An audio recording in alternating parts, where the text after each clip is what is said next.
album. So for our first topic, we'll be talking about what song stands out on the re-listen of Amy Winehouse's album and which song we think represents Amy.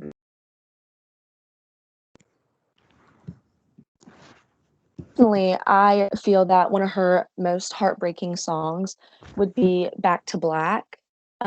I feel this way because the actual music video represents her being in a funeral. The whole video is filmed in black and white, which is usually a really depressing mood. And the whole song just depicts Amy being very heartbroken over her relationship with Blake ending. And she mentions multiple times going back to black. And to me, the black represents Amy's state of depression that she had been in for a really long time before meeting Blake. And by her saying she's going back to black, she's basically insinuating that the ending of the relationship is making her go back into her depression and making her fall further into the state of being addicted to drugs and alcohol. And that can just continue a course of sadness on her life. And it even eventually led to her death.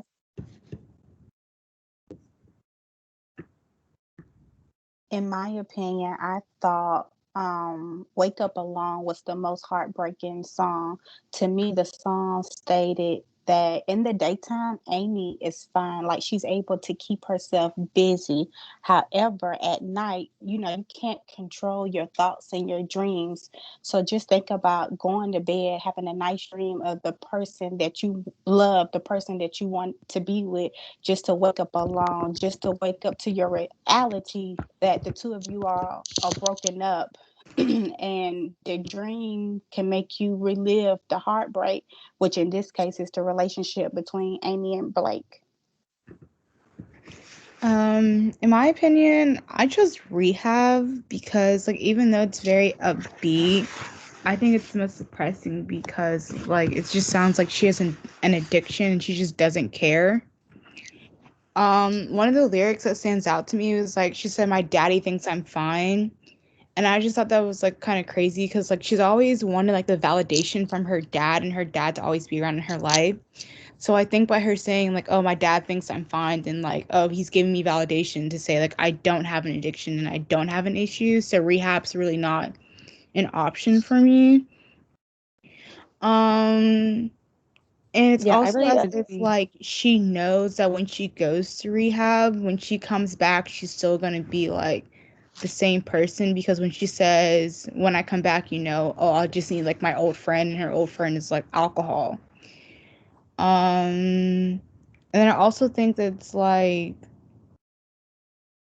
when she says that she's gonna, that she's not gonna spend 10 weeks away to have everyone think I'm on the mend, it's like she doesn't want anybody else to know that she has an addiction other than herself, because she wants to keep this persona as if, like, she's a fun person and not a person who's struggling with addiction. Yeah, I really agree with that, especially about what Bria said about how the line of "and if my daddy thinks I'm fine," because it was pretty well known even in the documentary that she did not have a good relationship with her dad for a really long time. So for her to use that as an excuse of she doesn't need to go to rehab makes the song even more toxic in a way, because she's taking advice from a person who wasn't in her life for a really long time until he knew he was becoming famous. It's like she was seeking that validation from him, and then, like, she finally got it. Mm-hmm. Okay, going back to Black, I also agree that that one kind of stuck out the most, because multiple times in the lyrics, she says, "I died 100 times," and I feel like that's kind of a big thing that Blake leaving her made her feel that way. And, like, also the repeating of black, black, black, and then she says, "I go back." I feel like that is also just a big thing that makes it seem like it's a depressing time for her.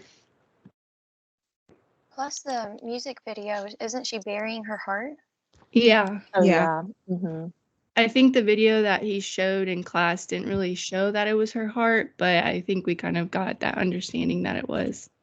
Yeah. I think that's what makes the song like more depressing is when you really do see the music video with the music. Like you hear the lyrics for the song and you're like, oh yeah, she's sad about this breakup and she's really depressed about it and she's going back to things that were really harming her and making her life a miserable time. And then you see the music video of her getting ready for funeral, going to a funeral, and like burying a piece of herself that was so special to her. And that's what makes the song even more depressing is just seeing like the imagery and all the visuals like with the lyrics. Yeah, it's almost like the music video kind of brings it more to life because like you can like imagine it in your head, but like actually seeing it is like a totally different story. Mm-hmm. I thought Tears Dry on Their Own had the most heartbreak in it. I feel like the song itself is almost, it sounds empowering and upbeat and happy, and it kind of reminded me of, you know, songs they play in movies where like the girl's happy shopping, walking down like the sidewalk. Yeah. Oh yeah. It was kind of like that, but then if you actually listen to the words, it's kind of, she's like avoiding her feelings. Mm-hmm. Yeah, especially at the end of the song where she just keeps repeating that chorus over and over again. It literally sounds like to me almost like she's trying to convince herself like she doesn't believe that she's going to be okay. She doesn't believe that she's going to get over this heartbreak, and that's why she has to keep repeating it because she's like, okay, I can do it. I can do it. I can do it. And like the song kind of like the very last words of the song are my tears dry, and she kind of just like leaves off on that almost like she's in the middle of the sentence and like she starts to say the sentence and she stops because she genuinely doesn't believe anymore that um the heartbreak is going to get any better and she's not going to be able to get over the guy. Yeah, I feel like she's like at that point in the song, like she's talking herself into something that ultimately that she doesn't want to do, and she knows that she's never going to get over it. Mm-hmm. She also says he walks away, the sun goes down, kind of saying like everything's dark without him. Mm-hmm. Yeah, that's Yeah. good. Yeah, and then right after that, he takes the day, but I'm grown, as in like, you know, like he's taking the good things away, but I'm a grown woman and I can be mature and responsible and handle those things myself, which is like it does make the song even sadder because like you see her like the song does imply that she really is trying to be happy without the relationship. But again, just like the ending of it and the other lyrics in the song really bring out the fact of, oh, she's not going to be able to get over this because that relationship was so important to her and was so impactful in her life. But moving on, next we can talk about what lyrical motifs or music sounds stand out the most in this time and why they stand out. I think Rehab and Tears Dry on Their Own are perfect examples of this kind of question because those songs are probably two of the most upbeat songs on this album, but they have some of the most depressing lyrics and meanings behind them. Like Rehab talks about her literal struggle with alcohol and her struggle with drugs and the addiction to these things, and how she doesn't want to stop these things because they are seeming to be the only thing that can be there for her in times of need. Like, you know, her relationship or her relationships with Blake ending and other things are going wrong in her life. And she's just turning to these very harmful things that are not only harmful physically to your body and to your like the inside of you, but also emotionally of like you feeling like you're not going to be able to get over it because you're so addicted.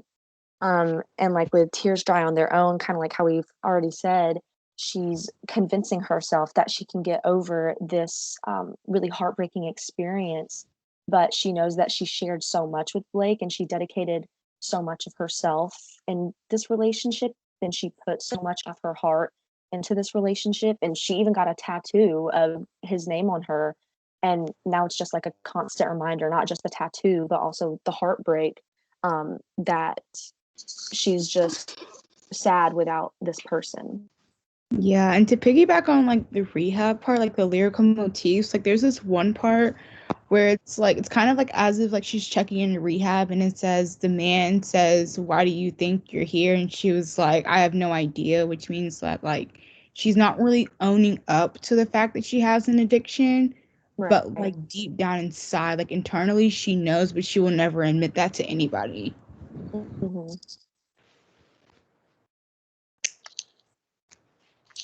I think another kind of upbeat song is He Can Only Hold Her. I don't think that one gets a lot of talk about it just because it is one of the less commonly known songs, but that one does have a very happy beat to it. It's very fast paced.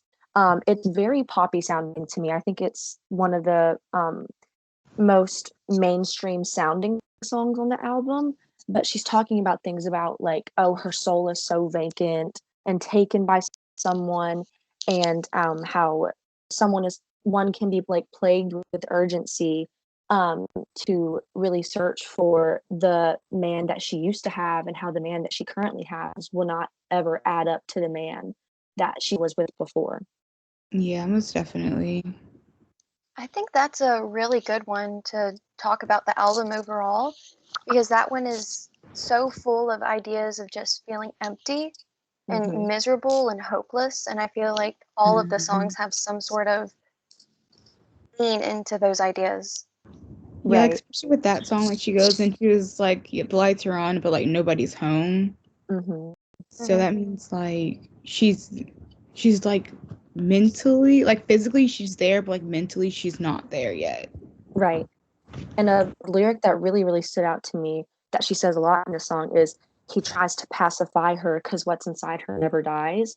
And I Mhm. like when I think of like a pacifier, I think of like just putting it in a kid's mouth, being like, okay, let's like keep you quiet, let's keep you satisfied for like this short amount of time. And in my mind, the pacifier represents like a guy that she's with trying his hardest to keep her satisfied for this short period of time, or like however long he can, at trying to be like Blake or someone else that she might have been really in love with. But the thing that never dies inside of her is her love for this man. Right. Yeah. I agree. I agree with you, Kelly. Like the love that she has for Blake, it will never die. You know how you can love somebody so much that it don't matter how much they disrespect you. They know how to say the right things to make you Mm-hmm. open back up to them, and then that's where the pacifier comes in. Like he do just enough to keep you around. So Blake knew the things that to do for Amy to keep her around. Okay, I know if I do this, she'll stick around, and I can still do whatever I want and do whatever woman I want to do, whatever type of drug I want to do. But I know I can come back to Amy because all I have to say is X, Y, Z. Exactly. Yeah, that was perfectly put. Seriously, like he knew exactly how to make her happy while still also doing things that he knew would hurt her. Mm-hmm. So we can move on a little bit now. This question asks, once you've listened to the album straight through, do you think audiences could have heard how heartbroken Amy was after only one listen? Why or why not? Um, Personally, I don't think at all. I think me, it took me a couple times hearing these songs to really realize the full extent of what Amy was truly going through, and like a real deep dive into her lyrics and into listening to music that went along with the lyrics to really see the heartbreak that she was experiencing during this time. I yeah, agree, Kev. I I agree. agree with. Because I like most agree of her too. songs are really upbeat and you're not really paying attention to the lyrics. You're just like, oh, this song is really fun. I like Yes. so it's like you're just like, oh, I'm in the car, I'm listening to the song. Yeah, But then it's like just yeah, like once like you sit around, you actually listen to it, you're just like, wow. Like even like the slow songs, like mm-hmm, I represent them like, oh, those are like rainy day songs. Like you're in the car driving and it's raining. Those are like the perfect songs to listen to. Like they're sad, yeah, but like mm-hmm, you're not really paying attention. You're just like listening to the beat.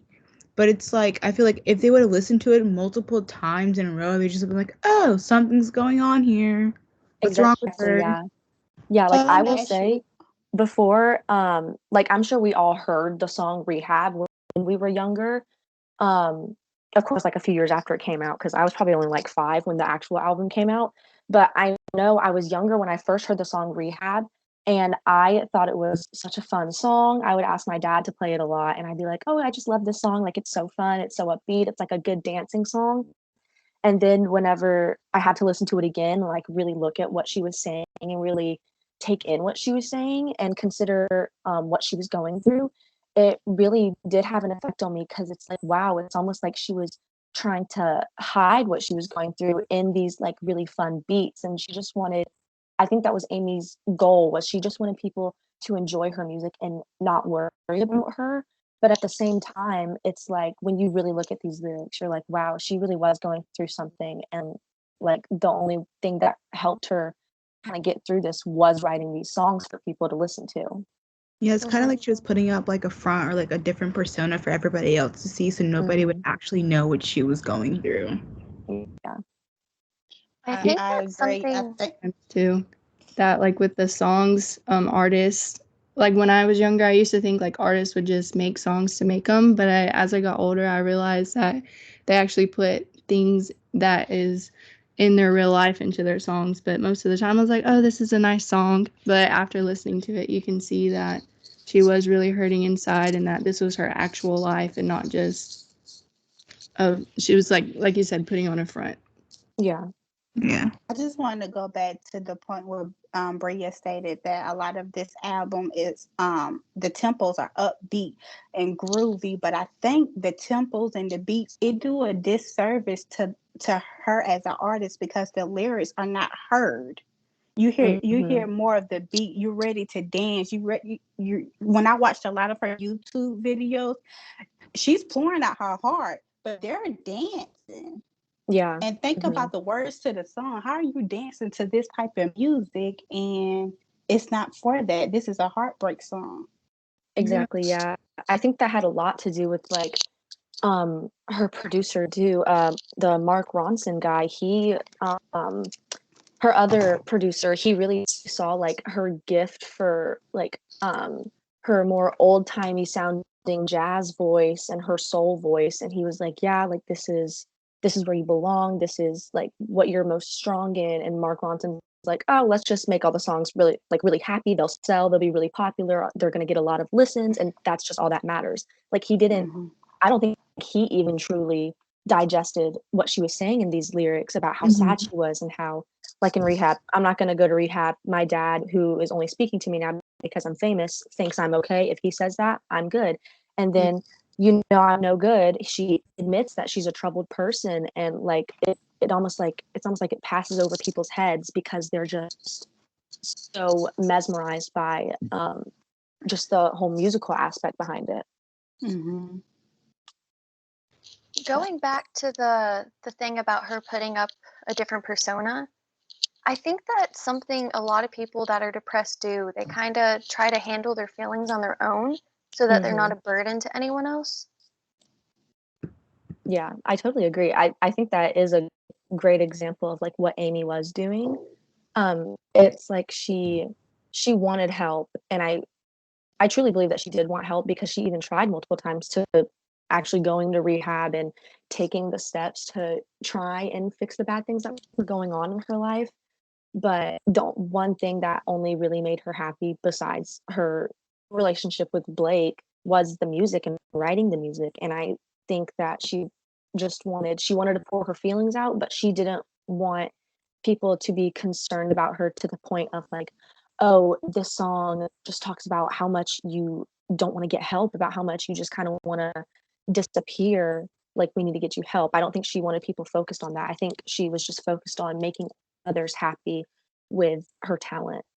Yeah, because I think like her songs were like just the like right amount of like depression and sadness to not raise any red flags. Yeah, Mhm. exactly. Moving on to our next topic, what emotions come through most clearly upon listening to all the songs together, and why so? I think there's a lot of sadness, of course, but in the video to Back to Back, you can kind of see where she has a little bit of anger, like in the middle of the music video, and then towards the end, like when she's throwing the dirt on her heart, you can see where she's sad. And I think that's where it kind of just like kind of sits with her, like she really misses Blake, even though, like, yeah, she misses him. Yeah, one of my biggest things about like listening to all of her songs together is just that like it feels that Amy knows that she has like a lot of problems in her life. Like her relationship with Blake, the relationship with her dad, her addiction and depression. And it's like she knows that, but it's almost as if she just doesn't care. It's like she likes to live this cycle over and over and over again, no matter how depressed she gets afterwards, no matter what happens to her, no matter what anybody does to her. It's almost as if, yeah, but if I keep making music, I'll be okay because they'll still be around in my life. But it's like not a healthy thing for her. And it's like she knows that, but it's just like, I need people. It's like she needs people, but she doesn't care who the people are as long as they're like around her in a way. And I think with depression, sometimes it's easier to just continue to go about with what you're doing before instead of making those changes and actually like moving on and doing better for yourself. Like it's Yeah. easy to fall back into the depression. Most Right. definitely. Because it's like it's all weighing her down and she's just like, she just doesn't care. Yeah. And like about what you said, Bria, about how like she didn't care who it was, but she just needed people. And I Mhm. think that really brought around a lot of toxic people in her life. Like in the documentary, her old like school friends and stuff, they tried helping multiple times and she didn't seem to want their help all that much, but it was the people who seemed to be doing her the most wrong that she was listening to the most, like her dad and Blake and all all of the other people who seemed to care more about how much music she was selling rather than the true emotional turmoil that she was going through. Which is so sad because like you can see her friends and the people who truly cared about her wanted her to get this help and told her to take breaks multiple times, and she was like she just didn't want to listen to that because she knew that that's not what she thought that that's wasn't what was going to help her continue on with her life, especially with the music. And then you have her dad, you know, just pushing her to be as successful as she possibly can and to just kind of ignore all of her bad habits and let them continue and act as if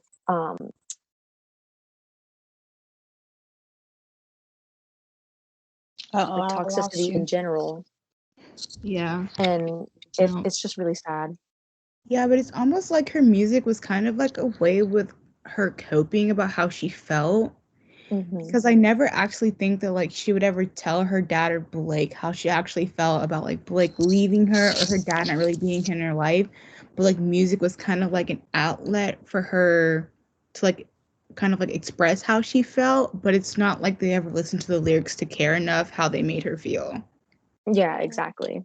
Which is why I think um, that the upbeat songs are seriously can be some of the saddest ones because, like we've already said, it's you hear this like super upbeat songs, and then you really look at the lyrics and you're like, wow, she like the emotion that she's feeling is, or the emotions that she's like going through are very strong ones, and nobody was willing to truly help her. Yeah. Because everybody thought she was like, oh, you have money, you're making music, you shouldn't be sad. You have everything that anybody could ever want. So there's no reason for you to be sad. Yeah, exactly. But money is not really the true happiness, you know? Yeah. Right. And But I feel like It people who don't have Blake money like see that like, oh, money solves all your problems, but then once you get it, it's just like these problems still followed me here. exactly. And like the money that she was continually getting, like she was just putting it to her addiction. Like she just used it to buy more like alcohol and drugs, I'm sure, to s- really make her feel something. And I think that's like I think the emotion that just really stands out to me, like as simple of a word as it is just sadness because like it was people convincing her that she should be a happy person because she's so successful and because she has this and that and the other. And in the background, like she's hiding all of these things from people, but truly not even hiding them because she's writing about them. But people just don't seem to care enough, or at least people that she truly kept in her life didn't care enough to listen just because they saw the front that she was putting up. Yeah, and I think it all revolves around the fact that I think like Amy wasn't happy with herself and who she was as a person. I think that's Yeah. where a lot of it comes from. I think 100%. so too. I really do. I think a lot of it stemmed from her childhood. I don't know if you heard the saying is the trauma we experience in our childhood, we take it with us in our adulthood. So since Yeah. she missed the love and the affection from her father in her Mhm. childhood, she went out accepting any type of love, and then look what it did. It pushed her to darkness. It pushed her to depression. It pushed her to the drugs. It pushed her to the alcohol. Exactly, yeah. Mm.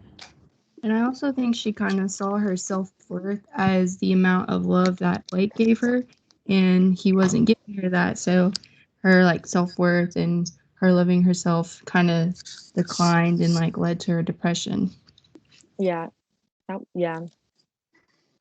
It's almost like she thought that if her dad or if Blake couldn't love her, then nobody could. Yeah. Mhm. And then Yeah. she also felt like she couldn't love herself. She had such major issues with how she viewed herself too. Yeah. Mhm. But like the That's question is her what mom around?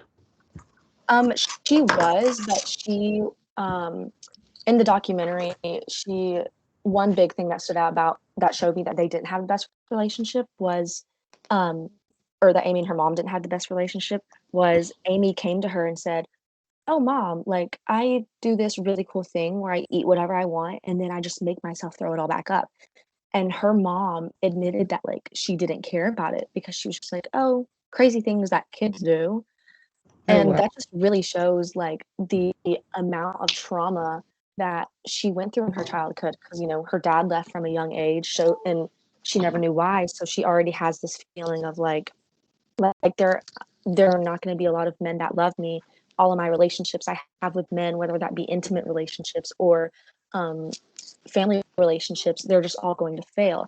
And then you have her mother also in the background. Sure, she's there to raise her and like kind of get her, um, to grow up, but she's not being there for her emotionally and trying her hardest to help her to truly be as happy as she could be. I know if my child came to me and said, "Oh, mom, I just eat whatever I want and then I throw it back up and like then I stay skinny that way," I would seriously like sit my child down and have a talk with them and help them understand that like there's so much or they're worth so much more than just like eating and then like throwing it back up so that they can have the body image that society wants you to have. And I just don't think her mom had that emotional intelligence to like really sit down with Amy and tell her how much like she truly is loved.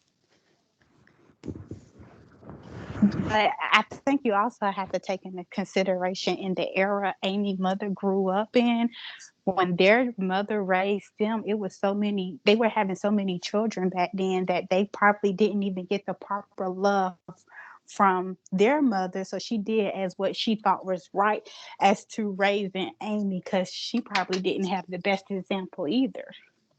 Yeah. Yeah, that's true That's too. definitely. So, moving on. The next question is there a symmetry to this album? So, for example, does the first half match the back half, and why or why not?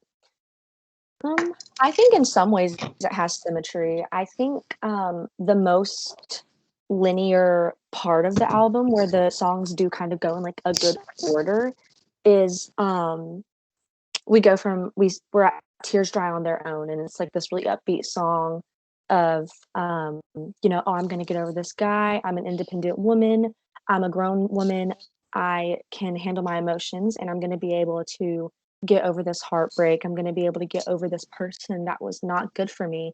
And then the song ends, and we get into this really slow song of Wake Up Alone, and it's kind of like you feel at an like when you feel like you're at an all-time high because you're kind of ignoring the emotions that you are truly feeling, and you're like, okay, I'm not gonna deal with that right now. I have too much other things going on.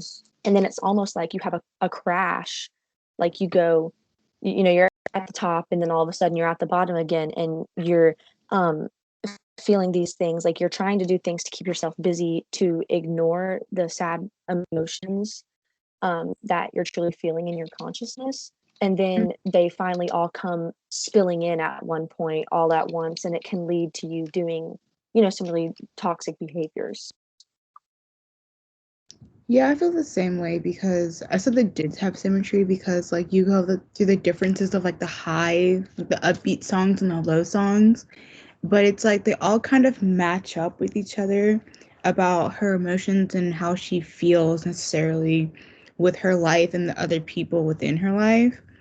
And it's almost as if like each song kind of like picks up where the last one left off in a way. Yeah, no, I totally agree.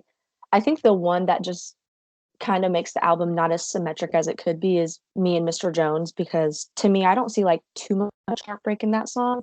And I Yeah. think if that song was kind of taken out and we just listened to the whole album through and through from Rehab to He Can Only Hold Her with Me and Mr. Jones not being there, I think it's almost like a perfectly linear story that she's telling of like, I'm at this really high point in my life and then I'm back to the low. And then I kind of feel like I'm getting back to a high point where I can kind of be happy again. And here I am right back at the low point. Yeah. And like, that's just how it speaks to me. That really is how your life is, because like you could be going through a really bad time and then you figure out a way to get over it, and you are like triumphant in figuring out your emotions, and then you live on this high for a while, and then something else really impactful happens to you, and then it just brings you right back down to that valley of your life again. Yeah, it's almost like her album is it's kind of like the cycle of depression. You know, Yeah. you have like the highs and the lows, you have like the really highs and you have like the really lows. And like each song, Hmm. not each song like has it, but most of them like it flows in that direction of like I'm at a really high point in my life and then I'm going down again, like you just said. Like it's just like a little roller coaster that she's on forever. Yeah, exactly. And then you also have the points in like the cycle where you're like, oh, I'm completely okay. I don't care. But in reality, it's still really hurting. Hmm. Yeah. Yeah, I do think that's definitely a good point, because um like we said, like you just have to really digest what she's saying and really understand what she's saying to understand that like it may seem like she's going through that good point in her life, and maybe she is going through that good point in her life, but deep down we know that like those feelings aren't going away when someone is depressed, especially as depressed as she was. Like you Yeah. have those high points, but in the background there's always like those thoughts of like, oh, this is also going on too, don't forget about that. Oh, you're also addicted to this drug and it makes you, emotionally and physically drained. Like, don't forget about that too. And then it really is just like a cycle that Yeah, it's she almost went like through with the song. it's like a lot of her emotions are just temporary, especially when Yeah. it's about like her happiness. It's very short term. Hmm. Um, Next, we have one of Amy's signature songs is a cover of the Zootons' Valerie. Um, and it asks, do we think this song should have been included on the album? Why or why not? I said yes. I said no. I was Really? going to say, I I thought think, I don't think it should have been, honestly. me either, because when I had, well, from my interpretation, it's like it's the same sex type of song. Like she was interested in a woman. Well, in the United States during that time, I don't think it was acceptable to be that open about your relationship. And I think that could have possibly been the demise of her singing career in the United States. Y'all didn't feel that? Bria, why do you, I want to hear why Bria thinks that it should have been on the album, because I really find that point like interesting. I thought it was like interesting because it's just like in a lot of the songs, Amy thinks about Blake as like her past love, and she's just like, oh, well, I kind of see what you guys are saying now because it's like in Valerie, it's kind of like it's like you're wishing like your significant other, like your past love, well, but like Hmm. all of Amy's songs, she's just like, you're never gonna find someone that loves me like I love you. So Yeah. it's kind of contradictory. I get what you guys are saying now. Yeah. I think my big thing was just like, it is like a great song, and I think she redid it like beautifully. But my main thing is like she just didn't like write the song directly herself. And Yeah. so I just feel like if she would have wrote it herself, it would have been a great add to the album. but I feel Mm-mm. like since she didn't write it, it's not her true emotions coming in, and also Right. kind of like what Bria realized, like, oh, this is like, wishing good things on one of your past relationships. This is being like, oh, I hope you're doing well. I hope, just kind of like bringing up past conversations that you had in your life, because it says in the song, like, did you change the color of your hair? Did you sell the house? Did you pay a fine that you were dodging? It's kind of like, not rehashing, but like, um, kind of going back on like things that you were talking about, like memories that you have, meaning like, oh, did you do this? Did you do this? It's like you're reuniting with this person, and it was a good relationship, and that's why you want to know all these things. Yeah, because now I feel like I see what you guys are saying, because it's almost like Amy was always like creeping on the shadows, even when she wasn't with Blake. Like, she always had tabs on him. She always knew what he was doing. Like, I see what you guys are saying. And then another thing, why would you want to keep tabs on your ex? So, say for instance, Amy wasn't this big popular rock star or jazz star.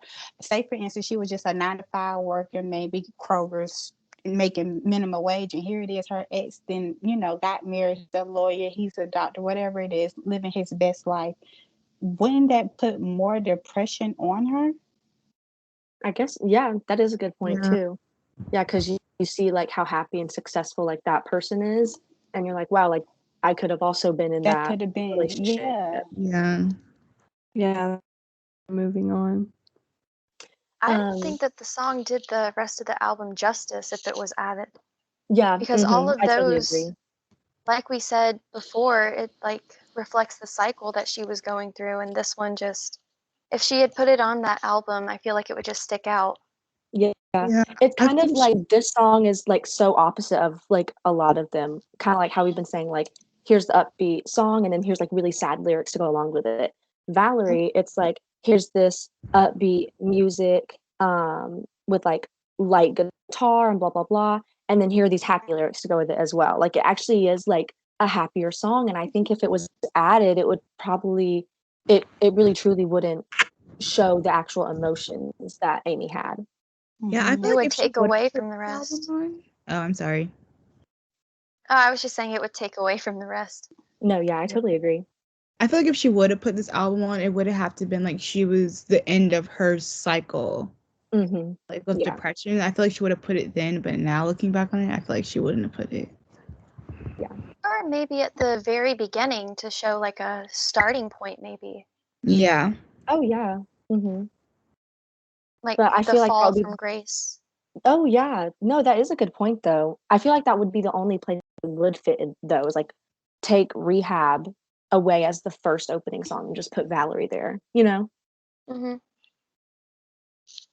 But yeah. And moving on for our last question, that we can discuss, we can discuss the album covers, and we can discuss why we think she used these images, and if either image depicts heartbreak or depression. I'd say for the UK album, she looks super reserved. Like, her hair is not usually up in that little whatever you call it. I don't even know if it's like a ponytail or like a half bun, whatever it is. Mm-hmm. And I feel like she looks very uncomfortable. Like, she didn't want to be there. She didn't want to take that picture.